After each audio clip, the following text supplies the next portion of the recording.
il y a eu 2 ans de travail pour cette nouvelle mission. La mission principale, c'était vraiment la construction de la cantine.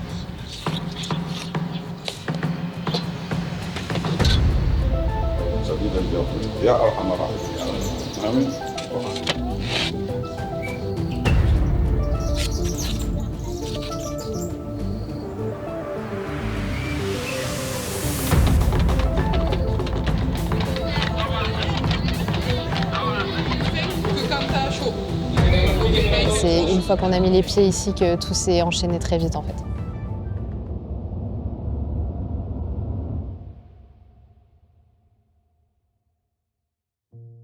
On se retrouve cette année, ça fait presque 2 ans qu'on est parti à Cœur Alpha. Donc il y a eu 2 ans de travail pour cette nouvelle mission. Donc la mission principale, c'était vraiment la construction de la cantine. Ça représentait un budget beaucoup plus important que celui qu'on avait pour la première. Donc cette année, on a également avec nous une équipe de Mains Universelles. Donc c'est 7 filles qui font partie d'une autre association qu'elles ont créée, propulsée par Montauban Service, une association qui est dans le social à Montauban. Et donc c'est 7 jeunes filles qui sont avec nous et qui ont participé à l'élaboration du projet pendant 1 an et demi, sous la gestion de Marie. Du coup, je m'appelle Marie, je suis architecte de métier. J'ai découvert l'asso EVA en février de cette année. C'est Mathieu qui avait mis un article dans La Dépêche et qui a parlé de la cantine. Et c'est un projet qui m'a de suite parlé parce que, en fait, ça fait partie d'un rêve de gamine de faire une mission comme ça un jour. Et c'est aussi l'essence même de ma vocation d'architecte. Parce que quand j'étais enfant, j'ai vécu 3 ans au Nigeria. Et je me suis toujours dit que je reviendrais en Afrique pour construire et aider les populations locales. Et voilà, c'est vraiment un rêve qui s'est réalisé là avec cette mission.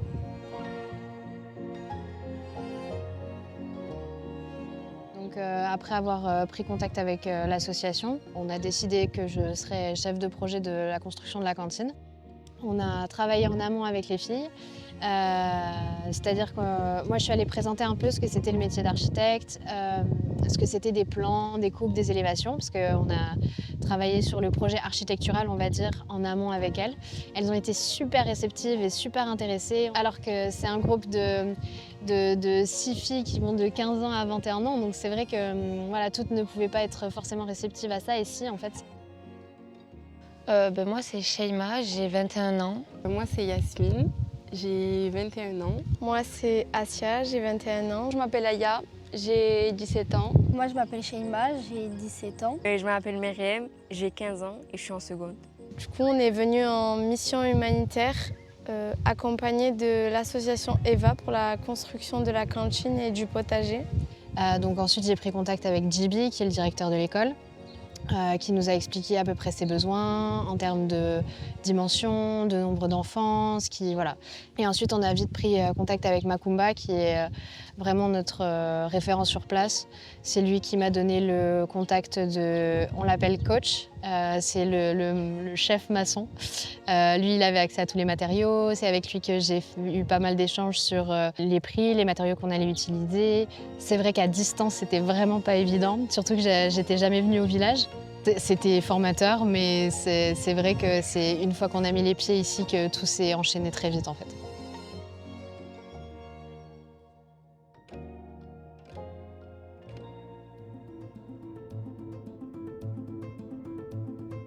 Il fait chaud, il fait humide, il va y avoir de l'effort. Donc dès que vous vous sentez pas très bien, même si vous sentez que vous fatiguez un peu, vous vous posez 2 secondes à l'ombre, vous buvez de l'eau, vous attendez, on y retourne. De toute façon, vous allez voir, ça va aller très vite avec eux. On est là vraiment pour les aider, mais en fait, quoi qu'il arrive, ils y arriveront. Donc il n'y a pas de souci, on n'est pas sous pression.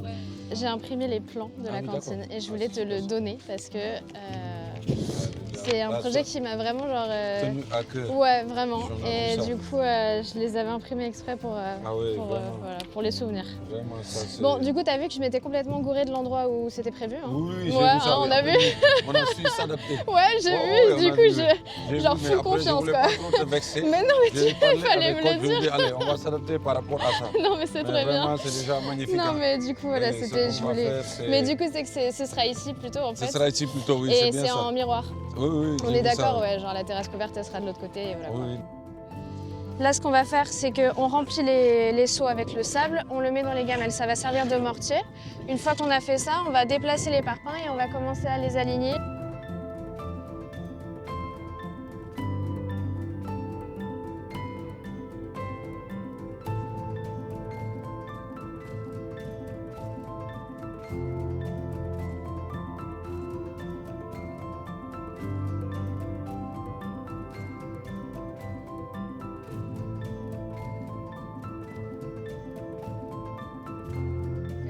C'est pour ça que je vais faire chi.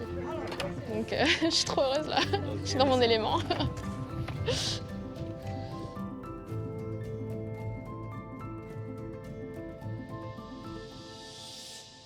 Ensuite, il y a Michael sur la partie Jardin des femmes. C'est un projet qu'on avait établi il y a 2 ans, qu'il était possible de mettre en place un jardin dans lequel les femmes du village pourraient se retrouver afin d'entretenir un potager qui servirait à l'alimentation de la cantine. On s'est rendu compte avec le temps, avec les échanges qu'on a eus avec nos partenaires locaux, que c'était peut-être pas adapté à ce que souhaitait la population ici. Donc il a fallu réfléchir le projet autrement et donc c'est Michael qui s'est chargé de ça et savoir comment on allait pouvoir alimenter la cantine en nourriture. Après notre première mission qu'il y a eu 2 ans, nous voici avec des nouvelles missions, la construction de la cantine. J'ai eu pour objectif de rendre cette cantine autonome en alimentation sur 3 parties, la partie légumes et fruits, riz, féculents et tout ce qui est viande et poissons principalement.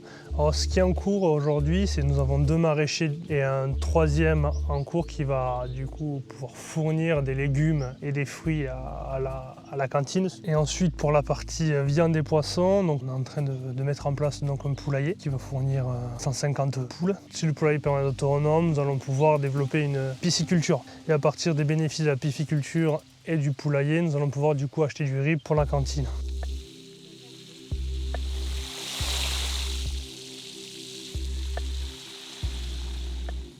Mais là, on a du coup faire les petites laitues. Ça, c'est les oignons. Et là, on est en train de faire les grandes laitues. Donc, Hassan est un maraîcher qui va fournir des légumes à travers son potager, du coup, à la cantine. Donc, on va avoir différents puits. Déjà différents puits. Ils font sous eau.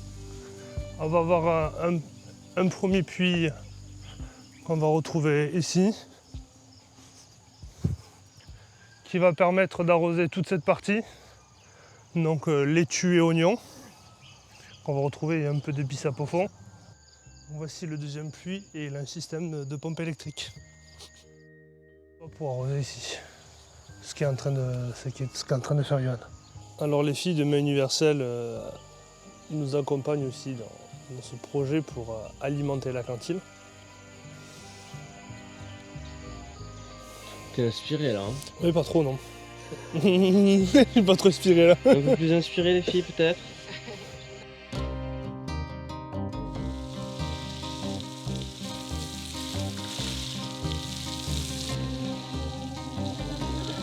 C'est pas toi qui nous avais installé l'électricité pour l'école? Oui, c'est ça. J'ai eu le devis pour les directeurs là. Non, sérieux, vous le gardez pour demain, matin.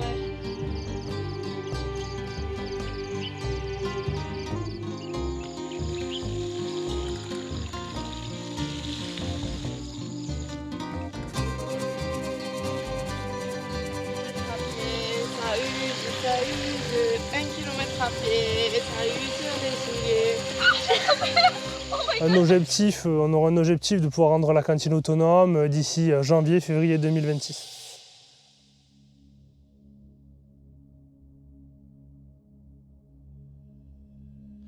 Donc pour la case de santé, cette année, on a vraiment décidé de travailler sur la santé de la population du village pour essayer de diagnostiquer des cas qui pourraient être importants à traiter. On a vraiment voulu faire cette action à la suite du décès d'Ousmane, qui est décédé d'un cancer non diagnostiqué. Juste quelques mois après que vous ayez retourné en France, on a eu pas mal de difficultés par rapport à la maladie d'abord de tonton Ousmane et après à son décès. Parce que voilà, c'était le chef de village, le chef aussi de notre famille. Et il comptait énormément pour nous. Pourquoi? Parce que, comme vous avez si bien constaté lorsque vous étiez là, il était, comme on dit, papa poule pour ses enfants, pour les enfants des autres, voilà, pour tout le village en quelque sorte. C'est cet engagement qu'il avait envers les personnes qui venaient simplement pour de simples visites de courtoisie ou des personnes qui venaient pour essayer de travailler ici ou les personnes qui venaient pour essayer de faire des actions humanitaires comme vous ici. Et voilà, il était tout le temps proche de nous, tout le temps, voilà, il nous accompagnait et c'était de l'assurance pour nous. Ça a été une catastrophe, ça a été quelque chose de très regrettable. Et c'est un vrai problème parce que la population à Cœur Alpha ne prend pas le temps de prendre soin d'elle. C'est-à-dire qu'ils passent leur temps à essayer de savoir comment ils vont réussir à manger chaque jour, trouver des travaux par-ci par-là ou vendre les légumes qu'ils ont pu produire. C'est vraiment de la survie et donc la santé passe vraiment en second plan.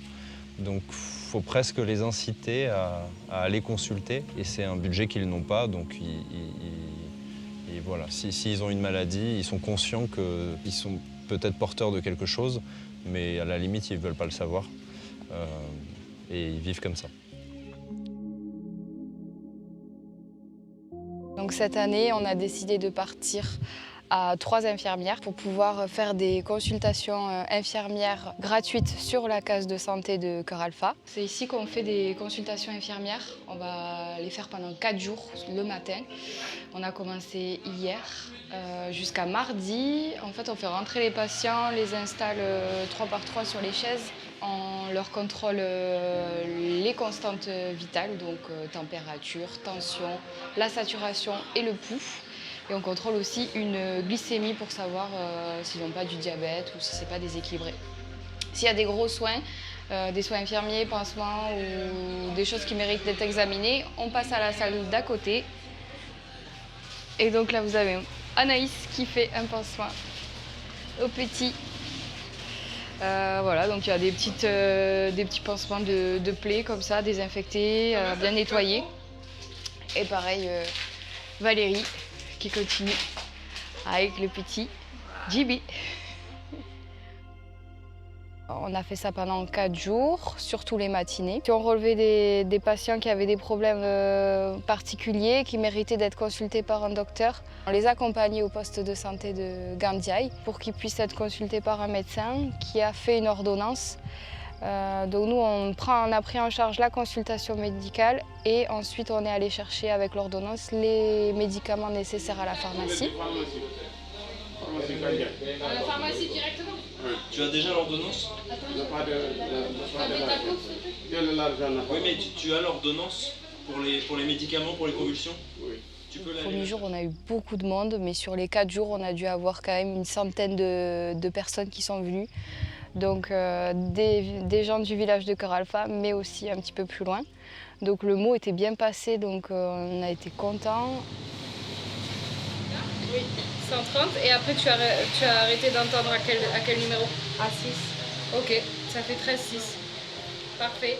C'était important pour moi d'aller à la case de santé car c'est mon objectif de devenir infirmière. Et ça m'a encore plus aidé dans mes choix ici, avec les infirmières qui nous ont accompagnés. On va mettre un petit pinceau, d'accord? Vous avez des traitements pour la douleur ou pas? À la maison, vous prenez quelque chose pour la douleur? Que quand t'as chaud. Ok, mais il fait trop chaud, t'as plus faim. Est-ce que tu bois beaucoup d'eau dans la journée?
début du 3e jour de construction.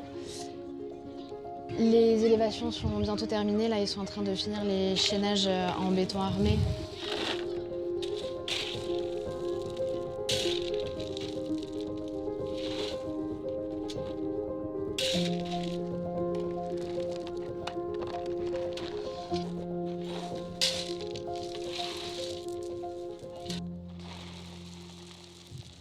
Donc d'ici ce week-end, en fait, la construction, on va dire, gros œuvre est terminée.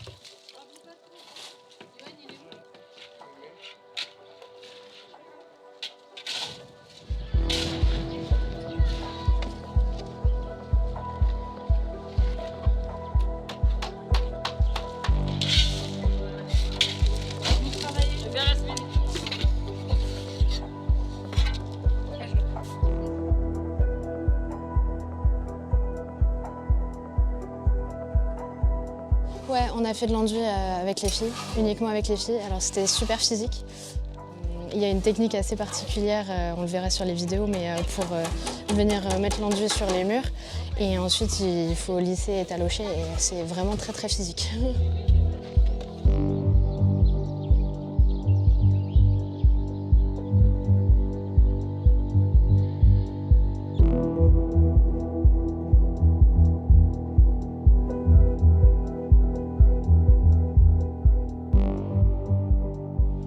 Au mois de décembre 2024, on a été contacté par l'école de Béruges, d'une commune proche de Poitiers, pour organiser ensemble une collecte de fonds. Donc cet été, on s'est rendu à l'école de Béruges pour le vide-grenier qu'ils ont organisé. Donc on a été avec eux, présents tout le week-end pendant l'organisation de cet événement. Avec les enfants, c'était un super moment. Et à la fin, on a récolté les fonds qui ont été générés par cette vente. Et on a également eu la chance d'avoir la présence du maire de Béruges, qui a également participé à augmenter cette somme de façon importante. Et on remercie beaucoup la commune pour ça aussi. Donc au-delà de l'organisation de cette collecte de fonds avec l'école de Béruges, on avait vraiment un projet de fonds avec les écoliers de Béruges et ceux de Chœur Alpha. Et on a écrit des lettres avant de venir ici. Les enfants ont écrit des lettres à Béruges et se les ont échangées à distance avec l'école de Chœur Alpha. Ils étaient tellement engagés dans ce projet et on a réussi à faire une visio avec eux et la classe de CM2. Et ils étaient trop contents, ils ont posé des questions, il y a eu des échanges. Cours de grammaire, ils vont vous montrer un cours de grammaire typique qu'ils font ici. On va faire un petit tour de classe et vous allez pouvoir, je vais vous tourner la caméra, comme ça vous allez pouvoir vous présenter et voir qui est à l'autre bout du fil.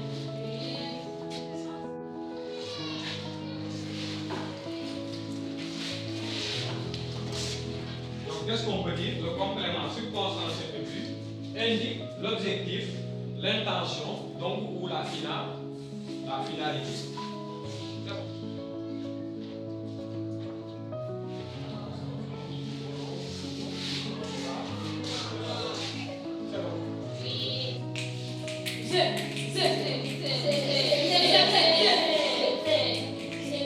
Je pense que ça leur a permis aussi de se rendre compte de la chance qu'ils peuvent avoir aussi en France, du fait que l'école soit gratuite, obligatoire pour tous. Ici, ils ne sont pas obligés, des fois ils doivent aider, donc ils vont pas forcément être instruits.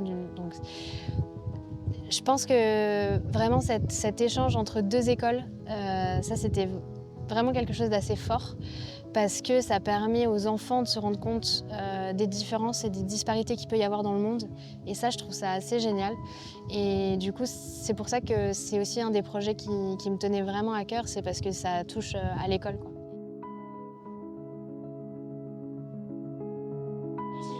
C'est vraiment des conditions très difficiles, mais vous avez bravé toutes ces conditions-là pour vraiment nous apporter la joie aux enfants. En quoi faisant? En construisant ce joyau qui n'est pas encore fini, mais vraiment c'est une beauté vraiment extraordinaire. Ensuite, on a vu que c'est des moyens qui ont été mis pour la construction de ce bâtiment. On remercie aussi également l'école de Béruges qui a vraiment participé aux efforts que vous avez déployés. Donc, on ne pourra pas vous remercier C'est en tout cas un grand merci au nom de l'équipe pédagogique. Mais ici au Sénégal, donc, quand quelqu'un vous fait un acte noble, les remerciements ne suffisent pas, mais il faudra vraiment faire des prières pour cette personne-là. Voilà, pour avoir la récompense divine.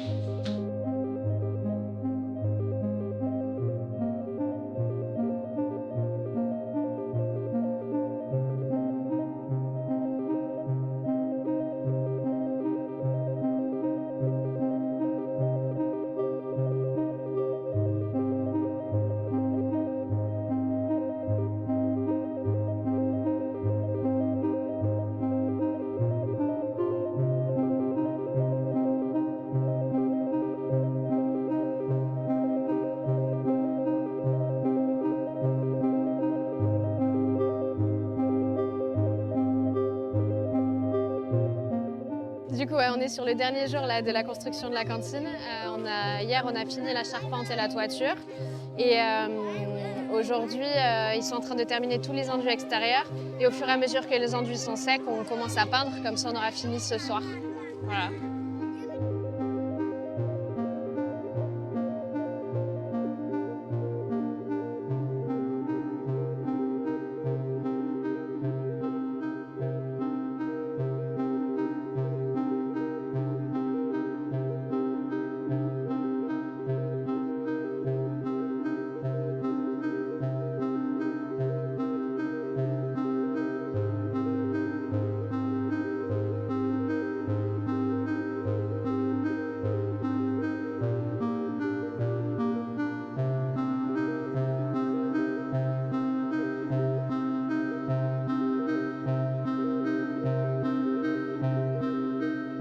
Étant donné que la première fois, on était parti à 4, cette année, on est parti à 15. Donc au niveau de la logistique, il a vraiment fallu travailler au bon déroulement de ce séjour, d'autant plus qu'on avait avec nous des jeunes qui n'étaient pas forcément habitués à ce type de mission, donc il fallait vraiment que tout soit fluide. Au début, j'étais énormément stressée à l'idée de quitter ma famille, d'être seule dans un autre pays, de sortir de ma zone de confort. C'est ce que je redoutais le plus dans ce voyage. Mais à la fin, quand je suis arrivée ici, que les gens ils étaient super bien accueillants, en fait, je ne pouvais pas me sentir mieux, quoi. C'est juste incroyable. On a géré, je peux dire, c'est de la gestion. C'est comme tout, hein, comme le professeur à l'école, le maître dans la classe. On a du monde qui doit venir. On fait la liste à peu près de ce qu'ils ont besoin et on s'adapte par rapport à ce qu'il y a ici au Sénégal. Si on a la chance d'avoir des personnes comme vous qui nous facilitent tout, qui ne sont pas très difficiles, cette préparation et la mission se passent très bien. Et puis c'est cette chance qu'on a eue. De toute façon, vous étiez venu ici il y a 2 ans de cela et que j'ai su quelle sorte de personnes vous étiez. Je savais même, parce que des personnes qui œuvrent sur de l'humanitaire ne peuvent être que des personnes simples, des personnes humbles, des personnes qui s'adaptent par rapport à tout. Et les filles ont été superbes, elles ont toutes suivi le rythme, elles ont su exprimer les inquiétudes qu'elles avaient pu avoir, même une fois sur place. Ce qui m'a donné envie de faire cette mission, c'est de vivre une expérience qui allait probablement changer ma vie, de me mettre un peu à bout, genre de sortir de ma zone de confort, mais aussi de voir le monde en fait sous un autre angle que juste visiter, tourisme, etc. Parce que faire une mission humanitaire, c'est pas à la portée de tout le monde, je pense. Enfin, c'est assez compliqué. C'était dur parce qu'on n'est pas habitué à ce climat. On n'est pas habitué un peu à... on sort un peu de notre zone de confort. Mais c'est ce qui est bien en fait. Franchement, on a tout ce qu'on a besoin. En fait, quand tu as besoin d'un truc, tu l'as, alors qu'eux, ils n'ont pas tout ce qu'ils veulent. Et pourtant, ils sont plus heureux que nous. Et ça, ça m'a marqué. Et ça m'a aidé à comprendre qu'il faudrait toujours être reconnaissant de ce qu'on a. Cette mission humanitaire, elle nous a apporté beaucoup. Venir en aide aux personnes, c'est le plus important. Je pense qu'il faut voir plus loin que sa petite personne et faire face à la réalité pour prendre conscience des choses. J'ai beaucoup échangé avec les habitants, ça m'a fait beaucoup plaisir.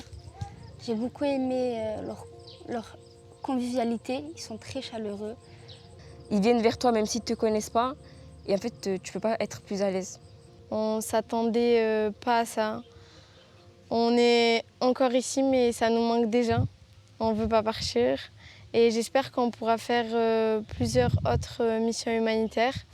Des rencontres incroyables, un échange juste magnifique. Et j'incite tous les jeunes à la solidarité et au partage. C'est que vous êtes venus, vous avez fait des choses qui vont rester à vie. La salle de réfectoire pour les enfants, c'est la première école dans toute une région qui est dotée d'une salle de réfection comme ça pour les enfants. C'est des choses qui sont indéniables, des choses que d'ici plusieurs dizaines d'années encore, on peut même dire un siècle, ça va rester. Là, c'est quand même une prouesse ce qu'on a réussi à faire. Je pense que tout le monde a mis la main à la pâte. Même ici, pour eux, je pense que c'est quelque chose qui s'est monté très vite parce que tout le monde a joué le jeu.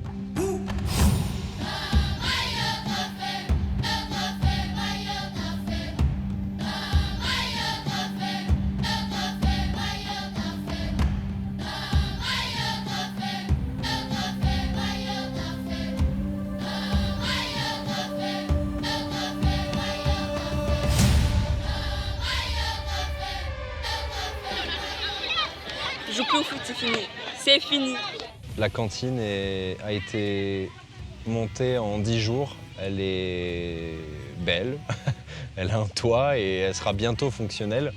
Donc pour notre prochaine mission ici, on va essayer de continuer à travailler sur l'école. On a également d'autres projets qu'on commence à construire et pour la prochaine mission ici. Donc Cœur Alpha, ça ne s'arrête pas. Et on sera de retour ici dans les prochains mois ou prochaines années.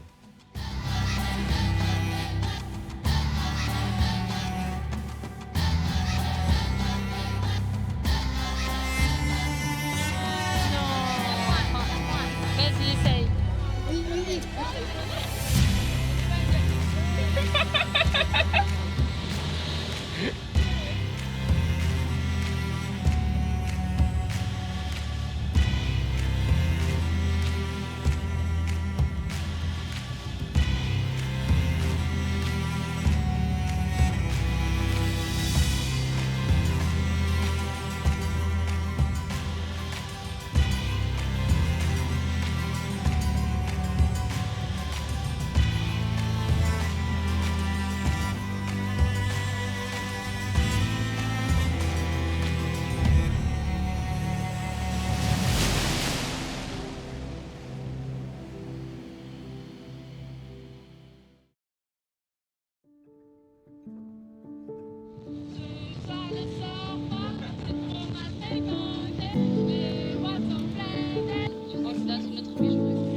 J'ai pas appris moi les Le melon, toi.